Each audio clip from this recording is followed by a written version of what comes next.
दोस्तों हम पढ़ रहे थे कंप्यूटर बेसिक्स के बारे में। इसके बाद मैंने पहले एक वीडियो बनाया था जिसमें मैंने बताया था कि कंप्यूटर क्या है, कंप्यूटर वर्ड का मीनिंग क्या है, कंप्यूटर क्या है। ठीक है, व्हाट इज़ कंप्यूटर, उसको एक्सप्लेन किया था, उसको इन्वेंट किसने किया था वो भी मैंने बताया था।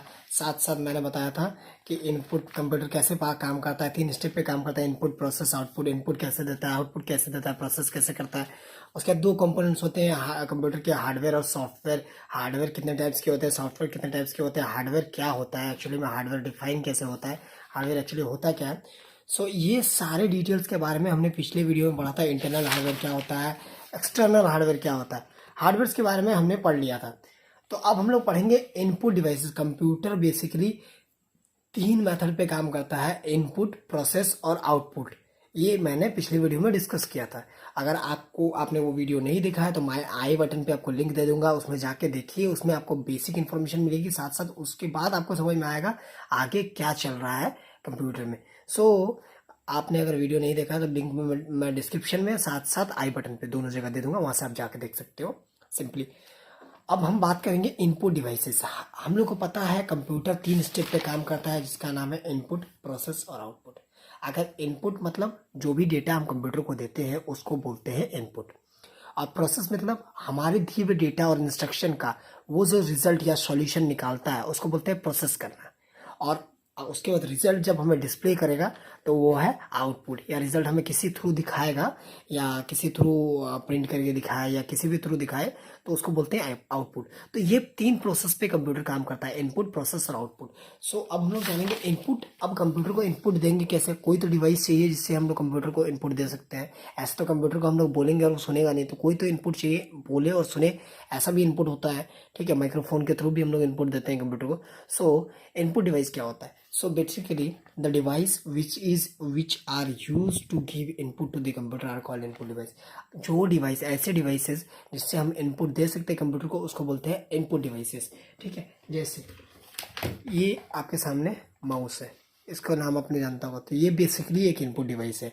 ठीक है, उसके साथ साथ आपके पास अगर कीबोर्ड है, कीबोर्ड एक इनपुट डिवाइस है। स्कैनर, स्कैनर से क्या करते हैं, स्कैन करते हैं पेपर का, उसका कंटेंट हम लोग सिस्टम में लेते हैं, तो इनपुट लेते हैं पेपर का हमारे सिस्टम में, तो वो क्या हो गया, हमारा इनपुट डिवाइस हो गया। तो कीबोर्ड हो गया, माउस हो गया, स्कैनर हो गया। उसके बाद और भी इनपुट डिवाइसेस है, जैसे माइक्रोफोन हो गया। माइक्रोफोन मीन्स माइक, जिससे मैं बात कर रहा हूँ, मैं तो सिस्टम को इनपुट दे सकता हूँ इसके through. Voice sensor, voice recognition आपने सुना होगा। ठीक है, गूगल को बोलते हैं okay Google this data I want to see, तो गूगल आपको वो पर्टिकुलर डेटा दिखा देता है। तो इनपुट हम लोग माइक्रोफोन के थ्रू भी दे सकते हैं। तो ये होते हैं इनपुट डिवाइस जिससे हम लोग इनपुट दे सकते हैं। इसमें ज़्यादा समझने की जरूरत नहीं है, बेसिक इंट्रोडक्शन है। ठीक है, उसके बाद है प्रोसेसिंग डिवाइस। अब प्रोसेसिंग डिवाइस क्या है?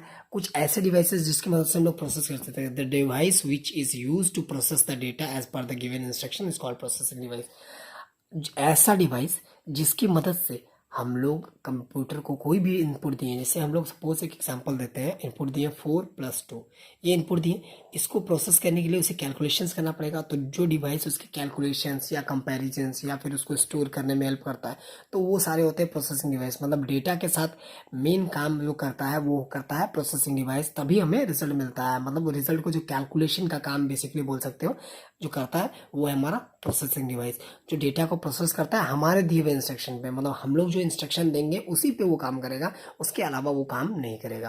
तो ये हो गया प्रोसेसिंग डिवाइस। जैसे एग्जांपल हमारा क्या है, सीपीयू हमारा प्रोसेसिंग डिवाइस है। सीपीयू क्या है? Processing device. देन हम बात करेंगे आउटपुट डिवाइस के बारे में। तो आउटपुट डिवाइस क्या होगा कि the device which are give out which is use to give output as per the given instruction. जो हमने इनपुट दिया है, गिवन इनपुट जो दिया है हमने, सपोज मैंने बताया एग्जांपल 4+2 वाला, तो 4+2 मैंने इनपुट दिया है, इसको इनपुट दिया है, और जो इंस्ट्रक्शन के थ्रू इनपुट दिया है उसका प्रोसेस करके जो रिजल्ट दे और जो डिवाइस उसका आउटपुट दिखाए, उस डिवाइस को बोलते हैं आउटपुट डिवाइस। जैसे मॉनिटर हो गया, मॉनिटर क्या करता है कि हमारा आउटपुट डिस्प्ले करके दिखाता है स्क्रीन पे। प्रिंटर क्या करता है, कोई भी आउटपुट है उसको पेपर पे प्रिंट कर देता है। ठीक है, तो दोनों हमारे आउटपुट डिवाइस है। और भी आउटपुट डिवाइस है, जैसे स्पीकर। स्पीकर क्या करता है, हमारा साउंड आउटपुट देता है। ठीक है, साउंड हमको सुनने मिलता है, तो स्पीकर हमारा नहीं रहेगा तो साउंड आउटपुट हमें नहीं मिलेगा। तो इस तरह का आउटपुट डिवाइस है जिससे हम लोग आउटपुट लेते हैं। अब हम लोग बात करते हैं मेन पार्ट जो है कंप्यूटर का, उसको हार्ट ऑफ द कंप्यूटर किसको बोलते हैं, सीपीयू को। सीपीयू को बोलते हैं main part of the computer. CPU के बिना कंप्यूटर कोई काम नहीं कर सकता। सो सीपीयू क्या है, CPU stands for central processing unit. इसका फुल फॉर्म क्या है, सेंट्रल प्रोसेसिंग यूनिट। ठीक है, सेंट्रल प्रोसेसिंग यूनिट मतलब ये सेंट्रल पार्ट है जो डेटा को प्रोसेस करता है, इसलिए बोलते हैं सेंट्रल प्रोसेसिंग यूनिट। ठीक है, it has 3 component, CU, ALU and MU. CPU का बेसिकली 3 पार्ट में डिवाइड किया गया है। पहला है सीयू। सीयू मतलब होता है कंट्रोल यूनिट, सीयू मतलब होता है कंट्रोल यूनिट, एयू मतलब अर्थमेटिकल लॉजिकल यूनिट, और एमयू मतलब होता है मेमोरी यूनिट। तो सीयू मतलब क्या होता है, कंट्रोल यूनिट। तो कंट्रोल यूनिट का काम क्या होता है, देखो CU stands for control unit. Control unit किस लिए कि कंट्रोल यूनिट क्या करता है, all the devices, it controls all the devices connected to the computer और सीपीयू। सीपीयू से जितने भी डिवाइसेस है, वो इवन एक मदरबोर्ड है, या फिर पेन ड्राइव है, या फिर रैम है, रोम है, ठीक है, या फिर कोई भी यूएसबी ड्राइव है, या फिर आप समझ लो कीबोर्ड है, माउस है, मॉनिटर है, सारे कनेक्टेड रहते हैं सीपीयू से। सो कंट्रोल यूनिट जो है उसका काम क्या होता है कि वो सारे यूनिट्स को कंट्रोल करता है। उसको कंट्रोल करने का कैपेसिटी किसके अंदर होता है, सीपीयू के अंदर। उसका एक पार्ट होता है जिसका नाम है सीयू। कंट्रोल यूनिट का काम क्या है, वो सारे पार्ट्स को कंट्रोल करता है। बेसिकली इतना ही समझना है। ठीक है, अब दूसरा चीज़ है एएलयू, अरिथमेटिक लॉजिकल यूनिट। इसका नाम है, it's stands for arithmetic logical unit. ठीक है, it is use to do arithmetic and logical operations. मतलब अरिथमेटिक और लॉजिकल ऑपरेशन मतलब बेसिकली बोल सकते हो आप, जितने कैलकुलेशंस और जितने कंपैरिजन्स ये सब काम जो होते हैं वो इसी यूनिट का काम होता है, एएलयू का। जैसे अगर ऐड करने का हमने जो एग्जांपल लिया 4+2 वाला, तो इस ये काम किसका होगा, एएलयू पार्ट के पास जाएगा। ठीक है, और ये कैलकुलेट करेगा जितने भी कैलकुलेशन कंपैरिजन होते हैं, मैथमेटिकल, सारे mathematical, all mathematical calculations are done in this part. इस पार्ट में सारे मैथमेटिकल कैलकुलेशंस किए जाते हैं, इतना समझना है आपको। देन अब बात करते हैं एमयू। एमयू मतलब memory unit. It stands for memory unit. It is use to store temporary and permanent data. Memory unit क्या होता है, मेमोरी हम लोग पता है, हम लोग मोबाइल फ़ोन में अक्सर मेमोरी देखते हैं, इंटरनल मेमोरी, चाहे पेन ड्राइव में मेमोरी होता है। ठीक है, 2 GB, 4 GB, 6 GB, 8 GB। तो ये मेमोरी क्या होता है, मेमोरी क्या करता है, डेटा को स्टोर करने का काम करता है। तो कंप्यूटर में 2 तरह का मेमोरी होता है, एक परमानेंट डेटा को स्टोर करता है जिसका नाम है हार्ड डिस्क या रोम, और एक टेम्पररी डेटा को स्टोर करता है जिसका नाम है रैम। टेम्पररी डेटा मतलब जो एप्लीकेशंस में रन हो रहे हैं उसके डेटा और उसके इंस्ट्रक्शन को तब तक इंस्टॉल करेगा तब तक वो कैप्चर करके रखेगा जब तक वो एप्लीकेशन या वो पर्टिकुलर प्रोग्राम जब तक बंद ना हो जाए। तो ये हो गया एमयू, मेमोरी यूनिट का काम। ठीक है, अब हम लोग मेमोरी यूनिट में क्या क्या है, 2 पार्ट है जो कि है RAM and ROM. RAM and ROM, RAM मतलब रैंडम एक्सेस मेमोरी जो है टेम्पररी मेमोरी है, और रोम क्या है, परमानेंट मेमोरी। रोम क्या है, परमानेंट मेमोरी। रोम किस लिए परमानेंट मेमोरी है कि रीड ओनली मेमोरी है, ये फिक्स मेमोरी है जिसको हम लोग रीड कर सकते हैं, जिसका डेटा को हम लोग ले सकते हैं, और ये परमानेंटली सिस्टम में इनबिल्ट होता है।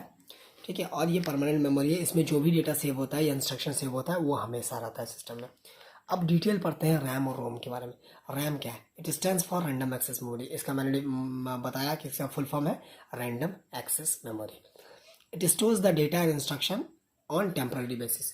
मैंने बताया कि इसमें जो डेटा होता है और इंस्ट्रक्शन होता है वो टेम्पररी बेसिस पे होता है, मतलब परमानेंट नहीं होता है। रैम में परमानेंट नहीं होता है, इसीलिए इसको बोलते हैं it is A volatile memory, इसलिए इसको बोलते हैं वॉलेटाइल मेमोरी। तो वॉलेटाइल मेमोरी मतलब होता है जिसमें डेटा परमानेंट ना हो, टेम्पररी हो। मतलब जब पावर कट जाए या सिस्टम ऑफ हो जाए तो वो सारा डेटा इरेज हो जाएगा ऑटोमेटिकली। ठीक है, तो इसको बोलते हैं it is a short term memory and stores input data, results of the program, application, information that actively use in the computer.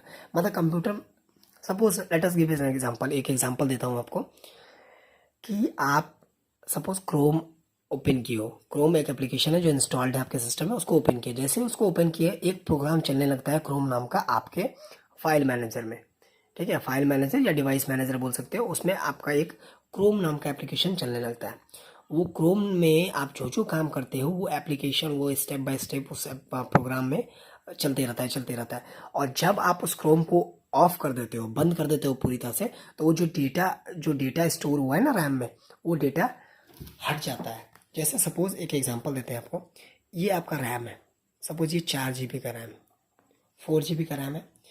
तो 4 GB का रैम है तो इसमें एक 200 MB का एप्लीकेशन मैंने ओपन कर लिया, एप्लीकेशन 200 MB का, तो ये आपका 200 MB स्पेस यूटिलाइज कर लिया। ठीक है, तो आपका अभी रैम कितना फ्री बचा, 3.8 GB। 3.8 GB बचा फ्री। तो अब ये 200 MB जब तक ये एप्लीकेशन बंद नहीं होता है ये कैप्चर्ड रहता है, ये डेटा को स्टोर करता है उस पर्टिकुलर एप्लीकेशन का। जैसे ही मैंने उस 200 MB वाले एप्लीकेशन को क्लोज कर दिया, ये फ्री कर देता है और फिर से आपका रैम कितना हो जाता है, फ्री स्पेस 4 GB हो जाता है। फिर से आपका स्पेस कितना हो जाता है, 4 GB हो जाता है। समझ में आया? तो इस तरह क्या होता है ना कि रैम कैसे डेटा को स्टोर करता है, वो टेम्प्रेरी बेसिस पे करता है, ठीक है। और जब कंप्यूटर बंद हो, चाहे पर्टिकुलर एप्लीकेशन बंद हो, वो उसका डेटा और इंस्ट्रक्शन बंद कर देता है और आपको फ्री कर देता है वो मेमोरी।